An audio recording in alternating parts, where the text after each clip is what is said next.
All right, welcome back to another Cowboys and Coffee podcast. I'm here. We're ready for the draft. We're 1 week away. We're recording here Thursday night. I'm here, Paul. I'm here with my dad, D, and we have a special guest with us tonight, Connor Livesay, who is one of the premier voices for not just Dallas Cowboys and the draft, but Dallas Cowboys draft. So that's why we have him on here with us tonight. Connor, thanks for being with us, man. We appreciate it.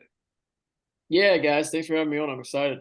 Yeah, we are ready for this draft. I mean, I don't know about you guys, but I am like I don't know that I've been as excited for a Cowboys draft in a while. To be 100% honest with you, I'm ready to go. I know this sounds silly. Going to this draft, it feels like we won a Super Bowl. I don't know why I drafted 26. It's like, no, I know the left guard need type of a thing, but it's interesting where I want to hear your view where we're going to go from 20 at 26. It's the first time in a long time we don't really know, right? Like it feels Right. like every year it's a position or two we're really looking at, but man, they could really go so many different directions this year. You mentioned left guard, that's one of their, I think you look at it as an obvious, hole right now, but even then, they could very well play Tyron Smith at left tackle, put Tyler Smith at left guard and kind of fill that really quickly. But tight end's another one that I think's been talked about a lot, and I think that's the one that I kind of have highlighted right now.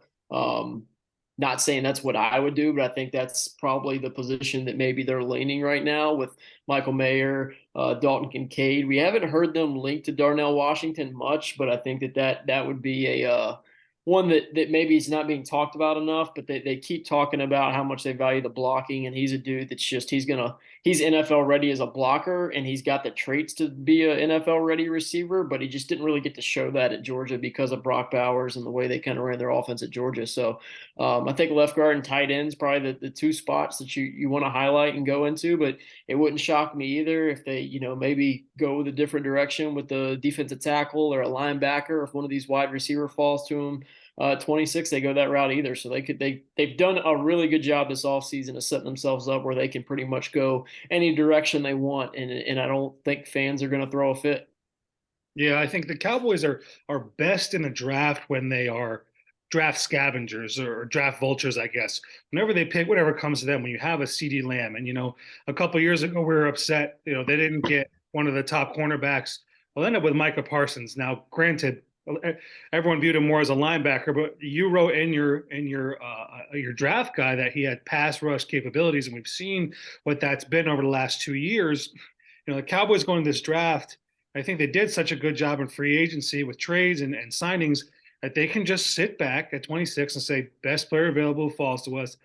Regardless, I'm not drafting a quarterback who drops, but, within reason, you can sit back and fingers crossed for a Bijan Robinson. You can hope for one of these cornerbacks, like maybe a Joey Porter Jr. to fall to you. I think they're in that position to say, okay, someone could fall here, some good football player, and put him on the roster and figure out the rest as we go. Well, Connor, I'm going to make a guarantee right now, you and my son. I like it. I guarantee whatever player is picked, the media is going to frown on the Cowboys. That's guaranteed. Hey, Whoever they picked, it'll happen. They didn't pass on. They passed on the running back, the Texas guy. They didn't do that. Guarantee you, whoever they pick, they're going to frown on the pick. There's a history to it. You know how when it comes to the draft, the history to it. Well, that's a guaranteed part of the program of being a Dallas Cowboy fan and following the Cowboys. Yeah, I mean, again, I think, there's definitely, if they go running back, I feel like that could be, hey, you just went through this with Zeke. Why are you doing that again? If they go tight end, it's going to be, hey, this tight end class is deep. Why'd you have to go that way? There's not really a left. I like Steve Avila. I like Osiris Torrance quite a bit, but even then, I think that's quite rich there. So some of the positions we kind of see them targeting, you could make the case that it could receive some backlash from the media and fans. And unfortunately, like you said, it kind of fits just with the team's, ideology is that there's always going to be something there that you can pick and kind of pry at. Yeah, let's look at some of the prospects. We've talked to you about a couple of guys who are first round, borderline first round. I want to talk about them as fits, maybe on the Cowboys, or how you see them as prospects. Let's start on the defensive side of the ball. I actually think this will be an offensive draft for the Cowboys with Mike McCarthy really starting to put his imprint on that. I think they've addressed the defense obviously the last couple of years, but I still want to talk about the defense. We look first at linebacker Trenton Simpson, who's an off the ball linebacker, right? You got Van Der Esch back in the 2 year deal. You have some other players there, Damone Clark. What does Trenton Simpson bring as a prospect, and how would he fit in Dallas? He's an exceptional athlete. I think that's the first thing you see when you turn on his tape. And like in my guide, I kind of label it out right now as like he's probably a better athlete than he is football player. Like from an instinctive perspective, from a anticipation perspective, from a technique perspective, with taking on blocks and getting off blocks. That's not all there for him right now. But you got a guy who's just a great athlete. He's got good size. He's got good length. He's obviously a very good quick twitch, fast, speed athlete. So that's obviously something you see in his game. He ran a 4.43 at the combine and a 1.55 10-yard split. So it shows the explosiveness. He's got just under 33-inch arms. So I think that's something that you see on tape as well with his tackle radius and his ability to bring guys down. I compared him. I actually included some comparisons in my draft guide this year for the first time. I don't love comparing college players and NFL players because it's just so much can change. But I think he has some of that Isaiah Simmons to him, who came out of Clemson a few years ago. And Isaiah Simmons hasn't had the NFL career that a lot of people had. And I think that's a lot of because of the reasons I just described. He's probably a better athlete than he is football player.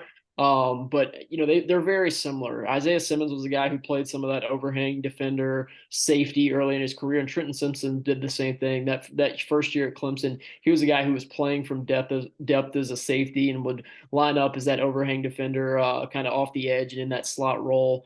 So Simpson's done that. Isaiah Simmons did that. They're both exceptional athletes, but just still trying to figure out things technique wise in order to be better players versus the run. But I think with Simpson, you get a guy who's got that athletic profile. He can play sideline to sideline. I think the closer he gets to the line of scrimmage in the football, the worse he gets because his from when he's playing from depth, he's able to see things and react to it. Where the closer he is to the football, he has to play with that instinct in the back of his mind and see things happen quicker. Where if he's playing from depth, he's playing from that deeper safety role. He has a little bit more time to read and react. Where the closer you get to the ball, the slower that processing is, and the slower that instincts and anticipation is, the little bit further behind you are. So he plays catch up a little bit. But I think that that's a guy that at 26, that's rich for me, but I know he's gotten mocked to them a couple times there at 58. If you could get him at 58, I think you got a steal there with a guy that, might be a year away from really being an impact player for you, but he can do some things as a premier athlete in year one that'll get him on the field and play a bigger role for you. Where are you at? So Yeah. let me touch on about the athletic point of view on football players. There's a gentleman named Gil Brandt did this in the 60s with a gentleman called Cornell Green, who played basketball at Utah, never played a lick of down of college football, and he was a 4-time All-Pro. And I think they're going to go back to those trends of getting athletes on the field that are taking their ability and coaching in that they can have that ability to be a productive Pro Bowl player. Now, Cornell Green, 6'3", 205 back in that day was big. It's big now. And I have the faith that our defensive coordinator loves these guys because you take Seattle's team, that defense he ran, he had big safeties. Now, they're not going to put him at safety spot, but it's intriguing how the athletic ability can be producing football plays, and that's what you want. I love him. Yeah, I know 26 is a reach. I would jump up and down in the second round. Yeah, absolutely. I think for me, that's a guy who, if I see, I don't know if I see Dallas trading up, but I could see them trade back. And we say, okay, you trade back into either the early part of the second round, someone wants to come up for a quarterback, or even if the Chiefs at 31 say, you know what, Zay Flowers is still on the board, maybe they make a move up for a receiver weapon. I could see them taking him early in the second if they are trading back. I don't know that he's a first round talent. I think he's only 6'2", 235. So he's not that in the box traditional linebacker. Right. If there's anyone who could really put him in a position to succeed, we've seen it's Dan Quinn. Now he's not the D line outside linebacker type hybrid. He's more that safety linebacker. My worry is he gets lost too much without big tackles up front, which Dallas doesn't have bad defensive tackles anymore, right? We're done with that phase, but I don't know that they still have that space either. Quentin Bohannon, but I think they still need another guy up front to kind of clear the zone out for someone like Trent Simpson to really be successful on this. Not successful, I guess, truly successful, or get to maximize his talent, I guess I would say. So Yeah, no, absolutely. Like I said, his biggest issues right now is he gets kind of stuck on blocks. He does get blocked quite a bit. That's why you kind of see him being more of a side to side player than a downhill player, because he's able to kind of work that more space he has to work with, the better he is, because he can maneuver around blocks. He can, knife through blocks. He can get around blocks. But if you're, head on to a guard or a tackle who's coming into the second level, it's just something he's going to struggle with because he's not that big physical, Mike linebacker that we're kind of used to seeing. And, I think a lot of this draft has guys that seem a little bit undersized. I mean, whether that's cornerback, big time, linebacker, and I think this is a good transition to our wide receiver that we're going to look at next is Jalen Hyatt, wide receiver from Tennessee. He's only 6 foot, 176, but that's almost like par of the course for a lot of receivers in this draft outside of like Quentin Johnson. So, kind of tell me where we're at with him as far as how you're breaking him down as a receiver. I mean, obviously, when you look at the tape of him, he's just a guy who makes explosive plays after explosive plays. And that's really, I guess, one of my biggest concerns is I think he's very raw and underdeveloped in the short to intermediate areas, which, I mean, I compared him to Will Fuller. I think that's, Will Fuller's a little bit bigger coming out. He kind of was a more developed route runner coming out, but I think that that's kind of the vision with Jalen Hyatt, is that he's going to be a guy who, you'll throw him the football 5 to 6 times a game, and you're hoping he ends up with 3 catches for 112 yards and 2 touchdowns. Like I think that's what your vision is with him. But he's 175 pounds, and that's something that I think he showed issues with some physicality on tape. He was able to get knocked off of his route stems quite often. He didn't face much, if at all, any press coverage at Tennessee. The way that offense is built is they just don't see a lot of press coverage. And obviously, when you got a guy like Jalen Hyatt that's able to run by you, you're going to play that a little bit more conservative and have guys playing in that off zone or off man coverage, and allow them to have some time to gather themselves before they get hit with that speed. But Hyatt's another guy, like, I know that he was mocked to Dallas at 26. He was a first round guy for a little bit in this process. I think he's kind of settled back down to where he needs to be, and that's, in that early second, mid second round range. In a class that has so many of these small guys that just, the frame's small, the height's not there, the length isn't there. I think Hyatt fits right in. In most classes, I think he'd probably get dinged more than he is this year because of that size. But there's just so many guys that are that same size that you kind of got to lump them all in together almost. But I like Hyatt. Like I said, I actually like Cedric Tillman a little bit more because of the size, speed that he plays with. But I think Hyatt has a unique and obvious role coming out of college and in the NFL. And I think he can be good in that role. It's just going to take the right offense, the right offensive coordinator, and the right system to kind of get the most out of him. Kind of similar to what we said with Trenton Simpson. It's going to take some unique, hey, we're not going to have this guy running, slants and posts and comebacks. We're going to send him vertically down the field, 6, 7, 8 times a game. We're going to kind of, make sure we, hone in our targets to him to fit his tool belt and his skill set. And that might not be your traditional receiver route tree. It's going to be 1 or 2 routes, and he can be really good at those, but he's just not going to be a guy who's going to be a 10, 12 catch guy a game. More so less targeted, but hopefully those targets turn into big plays and explosive plays for you. Dean, where are you at with him? I compare him to Deshaun Jackson. Jackson's yards per catch. That's what you're looking at there. You put his speed on the field there, it opens everything else up. In Tennessee, he just ran by everybody. He was just always open. I saw him catch a couple of slants. Now, I don't think he's going to go a crossing pattern with those linebackers. I don't think you'll send him over there, but I think you'll use him on that field when there's four wides. Somebody's going to get open because his speed's going to bring some double coverage. Because after the first time going by somebody, because if you miss him, he's got good hands though. I didn't see any drops at the games I've seen him play. Well, I think here's why I think he's a good fit for the Cowboys. They seem to be moving away from the idea that you need to have just big receivers, right? Even the acquisition of Brandon Cooks is a totally different mindset than what we've seen in the past. They're looking where they were just looking for, a great relative athlete, score RAS, that is a big physical guy can go up and get the ball. They're moving more towards the West Coast, especially with Brian Schottenheimer coming in and coordinating the offense, even if McCarthy will be calling the plays. Well, I think this is a guy who fits in that West Coast offense where you have vertical passing. And, McCarthy says, okay, I want to run the ball more. Well, that'll set up the vertical passing lanes, especially if you have guys like CD who can go over the middle of the field. And I think that's even a better fit for Gallup, who fits better in a West Coast system. Jalen Hyatt, my big issue with him is he's not physical at the point of attack as far as going up and getting the football. He's not. Des Bryant was the best, right? At high pointing a ball and getting it. That's obviously not him at 6 foot 175, but he does have that speed that can take the top off in a West Coast style offense. My big question with a lot of the people who are talking about Cowboys drafting either Zay Flowers or anyone who Quentin Johnson drops. I've seen that. Where are they? Where are their snaps? Are they with two tight ends, probably a third? Pollard, and they're probably going to add another running back. You already have CD, you have Cooks, you have Gallup. Okay, well, where the fourth receiver snaps? How many snaps are you getting a game? And that's my big thing with drafting a wide receiver.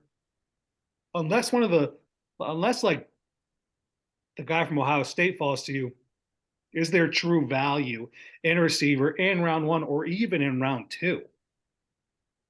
Yeah, and I mean, I think it's all about the position. Is Jalen Hyatt's not going to be able to, Michael Gallup's your X receiver. CD's been playing your slot, but he also plays some of that Z. But that's also where Brandon Cooks is. And I think if you had a guy like Jalen Hyatt, you got three dudes who play the same position and aren't X receivers. And I think that's one thing that I think when they draft a guy, that's what makes it tough because I like Zay Flowers, I like Jackson Smith the Jigbo, but they're just not X style guys, and neither is CD and neither is Brandon Cooks. So it's kind of like, how many of these slot Z guys are you going to put on the roster and not really be able to feel comfortable with them? Because that's the thing is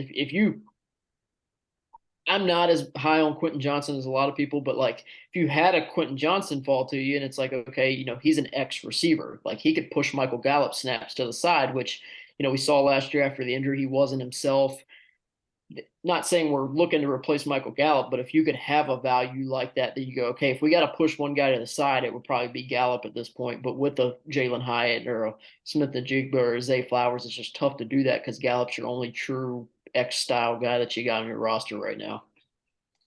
Well, let me use a terminology I probably inappropriate in some ways. The more bullets you have in your gun, the more you can fire. Yeah. I mean, that's speed. And I know speed is overrated. You got Steve Largent, his time, a sundial to time his 40, but those legs, he moves with so long strides and he's gone. I want him be in Giant Stadium on that Monday Night Football and just take it to the house the fourth quarter to end the game. That's what I'm looking at. Yeah, no, absolutely. Don't twist my arm if that happens. Listen, I understand we all want the Cowboys to have a 40 burger offense, but I think it's worth noting Mike McCarthy talking about running the football, establishing the run more. And I know a lot of people are looking for that Steve Avila, Osiris Torrance, first round, second round pick. I think it's wishful thinking that Steve Avila will be their second round just because I think someone will snag him in that middle part of the second round. I don't think he's really worth that first round pick, another guy I would trade back for. But someone who I've seen perhaps in more of a middle round, either day two, a draft pick is Chandler Zavala, a guard from NC State, 6'3", 322. And I think he has some potential going down the road. Yeah, it was kind of surprising not to see him get a combine invite. I think he was probably the biggest combine snub out of anybody in this class looking at it. But yeah, no, I like Zavala quite a bit. I mean, I think he fits in, like you said, and probably, again, we keep talking about these kind of guys that are fitting in the middle. Like he, probably isn't a second round pick, but if he could fall to you there at 90 in the third round or be a trade back or trade up option for you, that'd be nice. I actually compared him to Ron Leary, the former Cowboys guard, in the guide, and he very similar style of player. Kind of a wide framed, doesn't possess the athleticism you'd probably love to see, but wide frame guy that kind of fires off the ball with some violence, has some heavy hands, has what we call above average arm length. Um, in my opinion, much better run blocker right now than he is a pass protector, but I think he's got room to kind of grow in his pass protection. So he should, develop there. And like you said, I think in year one, he might not be a dominant starter. He's probably a below average starter in year one, but I think that, an average to below average starter in year one, but I think that he's got the tool set and the tool belt to eventually develop into a quality starter for you. So that's kind of, like I said, Ron Leary made a lot of sense because early in his career, he wasn't, a great player, but just the older he got, the more he developed, he turned into a quality player. So that's kind of what I see with him. And I think that, if you don't get a guard in rounds 1 or 2, if he could be there for you at 90th overall, and I think he's a guy who could come in and compete with Chuma Adoga or whoever that guard is that they're going to bring in. He could compete with them, and then year 2, year 3, develop into a quality player for you. And I believe Ron was a free agent pickup on that Monday. Because of a knee injury, that kind of put him off, which kind of ended his career a little shorter than I could have. So he wasn't signed due to some injury concern, or was drafted due to injury concerns. The Cowboys gave him a big signing bonus to sign. I remember that. Yeah. Well, I like him a lot because you can't teach how to parse out. If they don't bite when they're puppies, they're not going to bite when they're full of grown dogs. I think this is a guy who likes to get in and have a little toughness to him. He's worked his way up. At first, he signed was a D2 like Fairmont State and worked his way up and played hard and got to NC State and played well. And this is a guy who's continually going after it. And I can teach. You can teach linemen how to pass block easier than you can teach linemen how to run block. Like if they're not tough run blockers, they're just never going to be tough run blockers. You have it or you don't. The pass blocking I can work with. If you take him in round 3, ideally he's not playing the first year. I think of someone like Connor McGovern, just worked his way out of Dallas to a big contract. His first year, that wasn't a guy where you're like, man, this guy, we're gonna start him a left guard. We're gonna miss him when he's gone. No. But he improved to the point where, like, he was a quality starting guard in the NFL last year. And he got better each game. Got better each game, better each year.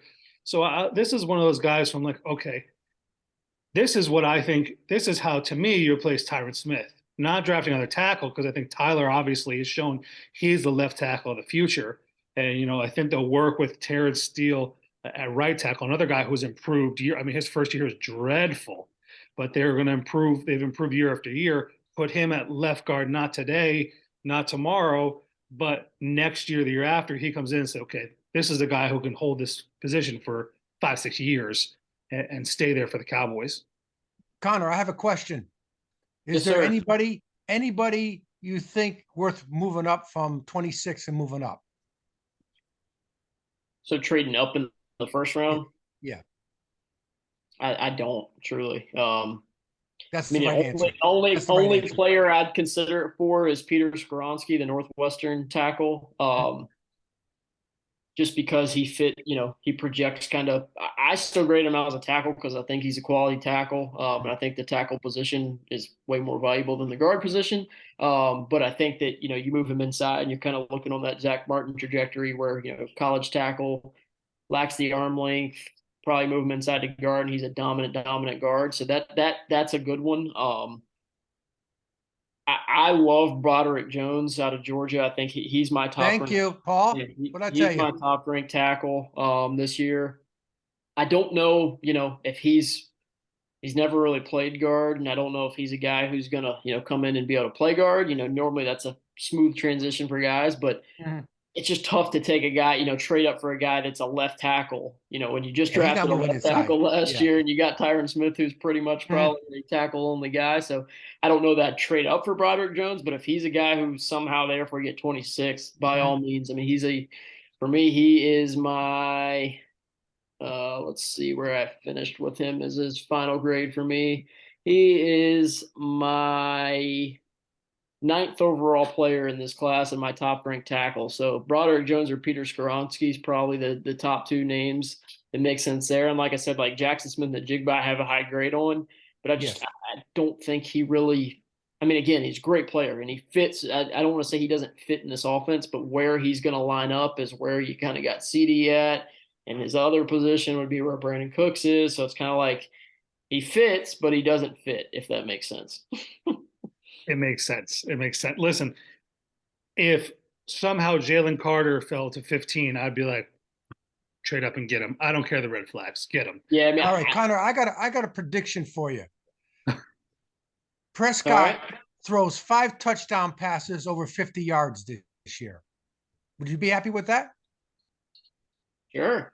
I mean, yeah, and I think that's a big difference we're going to see with Kellen Moore being gone.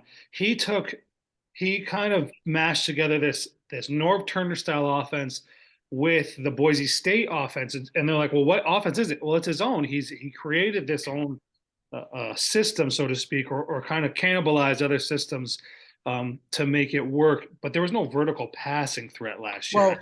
Well, here's what I said to you, Paul. You have to set up pass to set up the run, or set the run up to set up the pass. They're going to make those safeties come up against the run, and they're going to go over the top. And that's what Mr. Cooks is there for, and others. Tennessee young fella. They're going to make these guys come up and stop the run, and they're going over the top. I'm going to say 7 touchdowns over 50 yards. Remember today. From your lips to God's ears, I'll tell Yeah. you that. And which kind of brings us to again, I think it's an offensive draft the first couple rounds. And as far as the Cowboys trading up, there's only one in recent memory. Like the last 10 drafts, the only time they've traded a premium pick with the first 3 rounds was to get back up to get DeMarcus Lawrence. They traded a second and a third to get back up higher up in the second. They believed he was the last double-digit pass rusher there. I think that's paid off. He's definitely been a phenomenal defender for the Cowboys. He's actually been in good health, relatively speaking, last year and stuff. But now I'm concerned. Now I don't know that I'm concerned. Now I'm interested in what they're going to do at tight end. Dalton Schultz has moved on, and I honestly, we love Dalton Schultz. Great guy, phenomenal guy. Good tight end, phenomenal rapport with Dak. The 2 things that rubbed me the wrong way with him was that last drive against San Francisco. He doesn't fight forward to get the forward progress to get out of bounds. He got got knocked backwards. And also, he didn't get his second foot in down, so they would have a reasonable shot at the end zone. Now, do either one of those plays make a difference? Maybe not. Does both of them together bother me still? Absolutely. And I think the Cowboys, even though they have 2 younger tight ends who are decent or pretty good, and we like the toughness and physicality of them, I think Stephen Jones said the other day they're going to address tight end in this draft. Today we're talking about Sam Laporta, tight end from Iowa. I love him. I think he reminds me of George Kittle. Where are you with Sam Laporta? I like Sam Laporta a lot. He is my 47th ranked overall player in this class. He is my 4th tight end in this class behind Darnell Washington, Michael Mayer, and Dalton Kincaid. Like I said, you just like Sam Laporta. I think a lot of people see Iowa and think he's a dominant blocker. And that's just one thing that he's not great at right now. But man, you talk about that, Dalton Schultz not fighting for those extra yardage. That's just something he's really good at. I think that his blocking is better than this player, but I compared him coming out to Evan Ingram. Just his ability to be a threat as a receiver, I think, is tremendous right now. He's a guy that you see him make, good extension grabs over the middle of the field. You see him, kind of dominate the seam, both seams up the middle of the field deep. He's just a guy who is dangerous after the catch. I think that's one thing that he really showed at Iowa that he's going to be able to do in the NFL is after he catches the football, he's not just looking to go down. He's going to fight for extra yardage. Tested really well, good athlete. He's a little bit on the lighter end for your traditional tight end nowadays at 245. But he's willing and he likes to block, but he's just not great at it right now from a technical standpoint. But I think he's a guy that you can play in line and him not kill you, but you can flex him out wide in that slot role, and he can really be a mismatch for guys because you either got to put a linebacker on him at that point, which he's probably quicker in, more athletic than, and can beat him with routes and can beat him with quickness, or you put a safety on him and he's a little bit bigger than that guy. So I think he kind of fits in as your mismatch player at tight end that you don't want him lined up over defensive ends, blocking him all that consistently. But I think in year one, he's a guy that can be a really dangerous receiver for you. And I think he'll continue to develop as a blocker. He's got play strength. He's got the size. He's got the athleticism. He's just got to refine his technique a little bit, get a little bit better with his hands and his leg drive through, through contact and at the point of attack. And I think he'll develop in that area. But I think, like I said, in year one, bring him in, draft him, and I think he's going to be a quality receiver for you, red zone threat, and a guy who can make plays in the middle of the field, which is something that we talked about CeeDee Lamb being able to do. You add another weapon in that middle of the field and after the catch, and that just makes that offense more explosive and more dangerous. D, what do we got with Sam Laporta? Well, I like his style. He's smooth as butter. But I have a guy that let me see. I saw him today going through my Tucker Kraft. You know Tucker Kraft, South.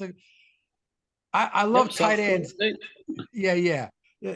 Here's the quiet ones always make it well in the NFL. Those quiet ones outside the limelight, and they come in and they have long careers. Because tight end is a crazy thing. It's a home run strikeout thing. You look at the draft choices of tight ends over the years, especially if you're the tight end of the year, John Mackey Award winner. There's no guarantee that NFL you're going to make it. But I like him. I think he's a little thicker. He runs with a little lumber to him. But I think he's a sleeper in the draft. So here's the thing with the Cowboys. Go ahead. I think he's gonna get drafted pretty high. Yeah. He's like you said, like he's not really on a lot of people's radars right now, but I think he's got a chance to go top 50. Wow. Yep. The Cowboys offense, again, switching to the West Coast, Andy Reid is so successful with his tight ends because he likes them to attack the seams. He feels like it's a little softer in the coverage area. And I think that's where Sam Laporta really would excel in this offense or Andy Reid style offense, but really West Coast anywhere, because he is so, if you watch him play, his ability to get yards after catch, to shrug off blockers or to break arm tackles at that next level. And then, a 9-yard gain becomes 18 yards. A pass down the seam goes from 15, to 31. It's difficult to take him down. I'm a big fan. I don't think the Cowboys take a tight end. I would be surprised if the Cowboys take a tight end in round one. I know a lot of guys who are in the mock draft world and connected say the Cowboys are looking at Michael Mayer. And I've said before on Twitter, if there's a tight end who goes to the Cowboys, I don't think it's Dalton Kincaid. I think it's Michael Mayer in round one. But Cowboys usually don't draft tight ends first round. Now, you could say they've been spoiled with Jason Witten, but even before that, David LaFleur was the last first-round tight end in 1997, 98. They like to draft that second, third-round tight end, whether it's Martellus Bennett or whoever. Think of how many guys have had come through over the years. I do see them addressing it. I don't know if Michael Mayer's a guy. He was a stud at Notre Dame, and this guy was playing since he was a freshman. He was beating out like NFL caliber, tight ends because he's legitimately that good. If you're asking me today who I would say as a pass catcher I'd want, it's Sam Laporta. I won't be upset if they get Mayer or Washington or Laporta. Dalton Kincaid scares me with a back injury. You want to talk about, okay, well, some of these guys maybe aren't the greatest blockers besides Washington. If you got a back injury, I'm not putting you in blocking a defensive end, and getting Dak getting killed. That's just me. Yeah, I mean Dalton Kincaid. I put it in my, in his report. Like you take the back injury out for Dalton Kincaid, he's probably tight end one rather easily That's because right. of just his ability to make an impact in the passing game. But with that back injury, just you never know. Obviously we're not getting the medical information, so it's tough to really. I dinged him quite a bit for he didn't test at all. He's got what they're saying is a back issue. So for me, who's somebody's not going to get that medical information, I got to push him down a little bit because I don't know if that's going to be cleared. I don't know if it's going to be an issue, whatever that is. So he pushed down a little bit, but I think that if he was healthy, he'd be right in that contention for that tight end one spot. But yeah, I'm a big fan of Sam Laporta. Like I said, I think he's a tough dude. He battles back from being dinged up. People rave about him as far as his character and his work ethic and his preparation. So I think that Sam Laporta in the second round is a great value for you, and it fills a position of need, and it allows you to kind of go in a different direction for you in round one. Guys, I want to ask you one thing. What is a realistic pick at pick 26? They say Cowboys stick and pick. What's one player who you're like, I do not want that dude. I do not want him. That's not the guy I want them to take. Now, I'm not talking about quarterbacks. They're not drafting a quarterback, so obviously that's silly. They're not drafting a fullback, right? What's a realistic quote unquote pick at 26? You're like, no, please not that guy. Zay Mm, Flowers. Zay Flowers for me. Really, Zay Probably Flowers. Quentin Johnson for me. Clinton Johnson. Okay, interesting. Tell me, explain. Start with Zay Flowers. Why not Zay Flowers? He's a little scat back at a receiver. That's what he's a little scat back. He's not a gamer. High is a gamer. He can break it. You got him. You give him the ball, he's gonna break it. Flowers is a little scat back over the middle. Yep. He let the Giants pick him. Okay, Let the and Giants pick him. tell me about Quentin Johnson. Why are you saying, okay, that's not the guy I want in Dallas? Um, Even though I you mean, said like, earlier he could fit positionally. outside of him fitting your X receiver, kind of, I call it a hole, but your void there at X receiver. It's just he didn't test as well as we thought he was going to test. At TCU, we see the Big 12 receivers just not really translate as well as some of these other conferences. So you come in, you see a guy who didn't run as well as we thought he was going to run. He didn't really measure in as big as we thought he was going to be. He has some drop issues on tape. He's explosive after the catch, which I think provides value, but just I don't see a guy who, a lot of people, you see people on Twitter be like, "Would you see the Michigan game where he put up all these yards?" And like he got all those yards on a lot of, one or two plays where he was able to catch the ball, wide open in space, break a couple tackles after the catch, and then he was off to the races. But when you just see him play the nuance, plays of a receiver, it's not really all there. He's not a great route runner. He didn't test the athlete we thought he was going to test. I think he is a version of what we talked about with Jalen Hyatt, where you're like, hey, let's get him the ball in space, let's throw him screens, let's hope he can break some tackles, and then let's run him in straight lines and hope he can be more physical than other guys. But that's just outside of his size, he doesn't really have that just absolute dominant physicality that you talked about earlier with the guy like Des Bryant. Like he had a very low win percentage in contested catch situations, and he's a contested catch receiver. So I think that kind of scares me off a little bit. But I mean, I wouldn't absolutely just hate it, but I would just go, man, I don't know if that's going to work out the way that some people and they think it is. Yeah, I watched TCU this year more than just like the last few games, but I was never really blown away with him as a prospect. I expected him Right. to be someone in the. It felt like his game was a quiet game, even though he was obviously a good receiver collegiately. I just was never blown away watching them game after game after game. And yeah, I think I could hold that. I'm going to say someone who I think will go higher, but I don't think will really land in Dallas. But Darnell Wright, I'm definitely low on tackle from Tennessee. He's 6'5", he's over 330. He number one, he looks a little sloppy to me personally. I see a lot of reps that just seem lazy. The footwork is not great. He's only got 9-inch hands. That's small for a guy that size. I mean, I'm 6'2". I've got bigger than 9-inch hands. I mean, he's a massive individual, but he doesn't, he doesn't have the biggest measurables.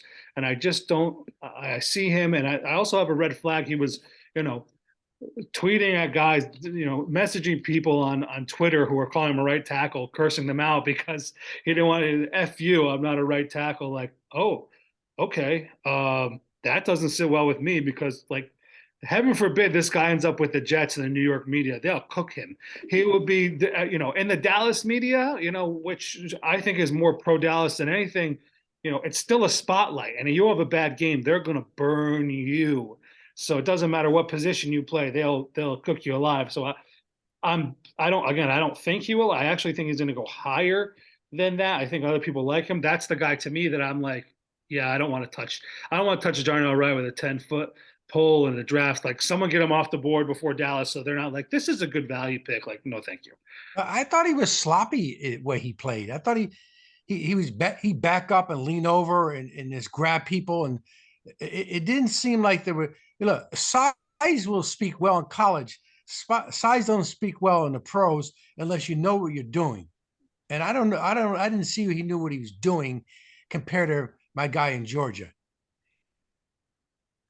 I'd have to fight y'all on that. I'm a big Darnell Wright fan. Go ahead. Go ahead. Go ahead. Let's see what happens. I mean, I think what you guys said from his left tackle tape is true. Like he didn't play as well on the left side as he did the right side. But man, I think he's got some things to clean up. But I think, man, he's got the length, he's got the size, he's got the build, he's got the mentality, he's got all the thing. I think he checks most of the boxes for me. And in a lot of these, like Paris Johnson, Broderick Jones, like other than Peter Skoronski, a lot of these guys have technical things that they kind of need to clean up on.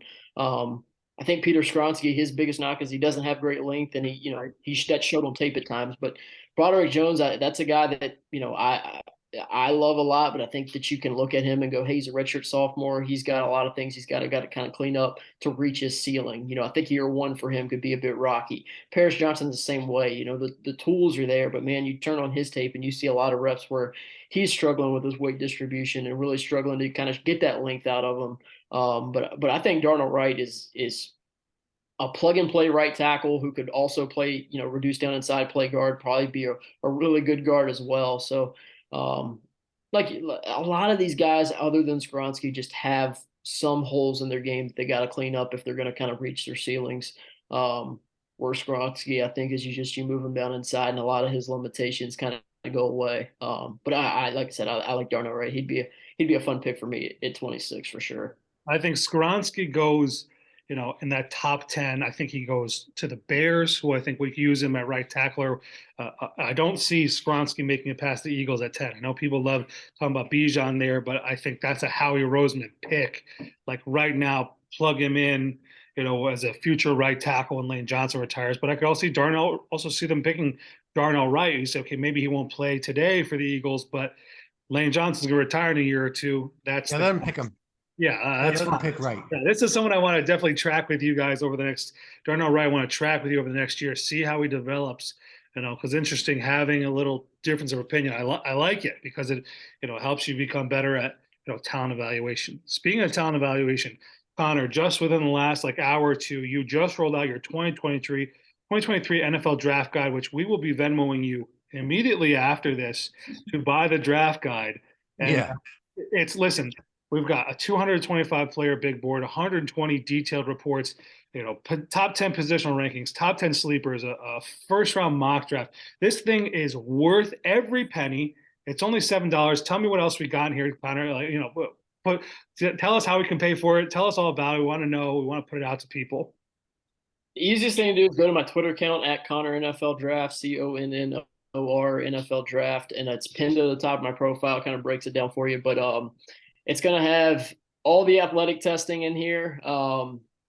That's, one of the most important things with these guys is really getting an idea of what kind of athletes they are, what kind of athletes they can be. You mentioned it earlier, but all the relative athletic scores are in here as well for each player. It's got all their combine data or their pro day data. The way that my buddy Matt Baum does his relative athletic scores is he puts, whatever their top score was, whether it's at the combine or pro day, he puts that in their score as long as it's official. So I went ahead and did the official scores with him on here. It's got all the positional rankings. Like I said, it gives I give multiple pros, multiple cons for each guy. I give their size, their length, their hand size. all their athletic testing. I put in here all the games that I watched. And I think that's important because some of these games you'll see a guy not show some of the traits and other traits. And I've had people before be like, well, what are you watching? Like, what did you see? And I'm like, well, turn on this tape and it's a little bit different from that tape. So if people ever have an issue with maybe what I'm saying, maybe you can turn on that game and maybe it's a game that you don't have or didn't get to watch and you turn that on, you go, okay, I kind of see what he's thinking now. But I did do pro comps this year for probably half the guys, and then I kind of just gave um, like a bottom line thought process on what those players can be for some of the guys as well. So, like I said, it's a lot of time goes into this thing, and I probably spend, I don't know, 300-400 hours, 500 hours putting this bad boy together. I mean, 6, 7, 8 hours a day for a long time. So that Connor, doesn't. you have kids? You I have don't. kids? I don't. That's why I have That's time. okay. Thank you. Thank you. Yeah, because if I did, Yeah, I yeah, would yeah. not be doing this. I promise you that. So we're gonna keep doing this bad boy until something else takes that time away from me. But yeah, it's a lot of fun. It's a lot of work. I'm excited when it goes out because it frees up a lot of my free time throughout the week and evenings and nights. So I hope everybody enjoys it. Yeah, like I said, go to the Twitter account and it's pinned at the top. You can Venmo me, you can Cash App me, you can PayPal me $7. Um, actually had to get my brother to help me some this year because I went a little bit more in depth this year than last year. So he helped me put some of the profile layout and platforms together. So I'm going to pay him a little bit too. So I had to bump it up from 5 to 7 to pay him this year. Honestly, Inflation, man, inflation. it So is one Connor, of the best. If you're listening or watching, this is one of the best draft tools to have because you're really not going to miss a player. You're going to see your guy drafted. Your team's going to draft your guy in the 5th round, and you're going to be like, "What is that?" And some of the other big guys don't have everything here, and you're going to get an in-depth breakdown of your player. Go ahead, D. Go ahead. so Connor, you gotta understand. If we have four, I have 4 sons. Paul's number 2. When it came around, when these guys were 8, 9, 10 years old, I would have all the magazines, Sporting Yeah. News, Sports Illustrated, all of them, all over the place. My wife would make us sandwiches and soups and everything and chips and dip all day long because I missed the 1 day draft when it was all day Saturday. This Thursday, Friday irritates me to no end. I want it all day, 2 days. That's how that's what I miss. I know they have to make the money, the whole thing. That's the way it goes. But that Saturday at 12 o'clock, it was awesome. Yeah, it was a good time growing up. Even as I was in high school, we had track meets. I graduated '06. We'd still have a radio playing. We'd have a big track meet on Saturday, that draft Saturday, and someone would just have a radio playing. And I remember listening for like what seemed like 3 hours for a first round just to get them to Eli Manning to trade with Philip Rivers and Ben Roethlisberger. So this I think your draft guide makes it fun for me, fun for us. We watch together. Anyone out there, I would highly suggest if you're at all following the draft or want to see who the Cowboys are picking and what their potential looks like. I mean, right now, just as your preview, you have Zay Flowers, Kalijah Kancey, and Steve Avila. All potential Cowboys picks in that first, second round range, just up and it's phenomenal. Listen, it's coordinated to the player and their college and their colors. It's the best. So definitely want to put that out there again. Please, definitely worth checking out, guys. One last thing before we go: Cowboys stick at 26. Who are they taking? Connor, who are they taking at 26? I gotta go with what this is what I want or what I feel like is gonna happen. Okay, give me both. Give me what do you want, and then what do you feel like will happen? What I feel like will happen, and I'll just read off my mock draft in the draft guide is I got them taking Dalton Kincaid, the tight end out of Utah, 26 overall. I think between Michael Mayer and Dalton Kincaid, I think they probably will value Dalton Kincaid a little bit more. As we talked about the West Coast offense, I think they're going to value kind of exploiting the seams, getting down the field a little more vertically. And I think that he can do that a little bit better than a guy like Michael Mayer. He's a little bit better athlete, better pass catcher, better ball skills. But I think that if Dalton Kincaid's gone, I'll give you that too. I think if Dalton Kincaid goes to Green Bay or excuse me, the Chargers there in front of Dallas, I think that they would pivot and then go Michael Mayer. So I think they are heavily targeting tight end in the first round. I know that's not, like we said, something that they usually do. For me, if I had to take a pick, and it's funny because normally I have a guy that I'm like, this has to be the guy. It has to be the guy. This is who I want. I really don't have that guy this year. Truly, like if Broderick Jones somehow falls to me at 26, make him the pick.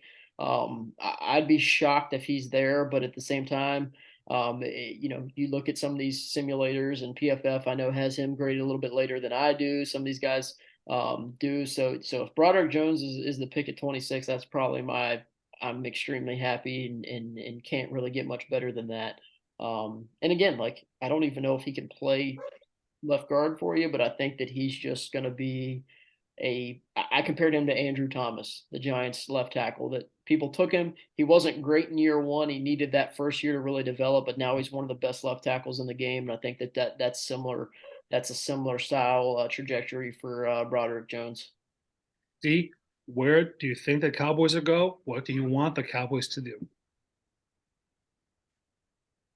I think they're going to go with the TCU guard. I think the Florida guard's going to be gone. I think he's a little more physical. One of those two guards are going to be plugged in at the left guard. That's what it is. I hope they trade out of 26 and get more picks for next year. I want something for next year. That's I love when they go in and get something for next year, if that's possible. Yeah, if you can trade out of one and go, okay, I'll go back in the second round, but you got to throw me a second rounder next year. I'll drop to the 10th pick in the second round, but Right. you got to throw me that second round pick. Then I really won't have a problem if you say, okay, I'll take Steve Avila round 2, pick 8, 9, 10, and then throw me a second rounder next year too. Okay, that's really good value for the pick. Because I think that when you draft like that with successes, you can still build on next year because they got those 2 or 3 fifth rounders from last year. Right. And that turned into Brandon Cooks and Stephon Gilmore. So Yeah. I'll take it.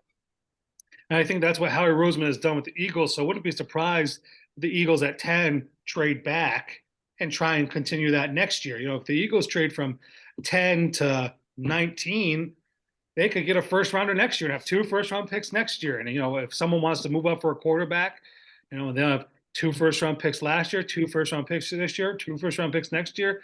The Cowboys can start to stack like that. Then you're adding depth of talent. And then you'll always have the ability to move up for that elite talent if you need to. I don't know that there's an elite player in this draft that I think I would be willing to, even if I was top 10, unless I don't even think of the quarterbacks necessarily. You're like, that's the guy I have to mortgage it all for. There's a Peyton Manning type guy, or there's an Aaron Donald type guy that you're like, that's the guy I have to trade up for. But if you do have the draft capital, well, then you can move up for it. But what do I think they do? I think they take Michael Mayer. I really do think they take him right there at 26. I think where there's smoke, there's fire. I think last year, as we got towards the draft, they started to signal that Tyler Smith was their guy.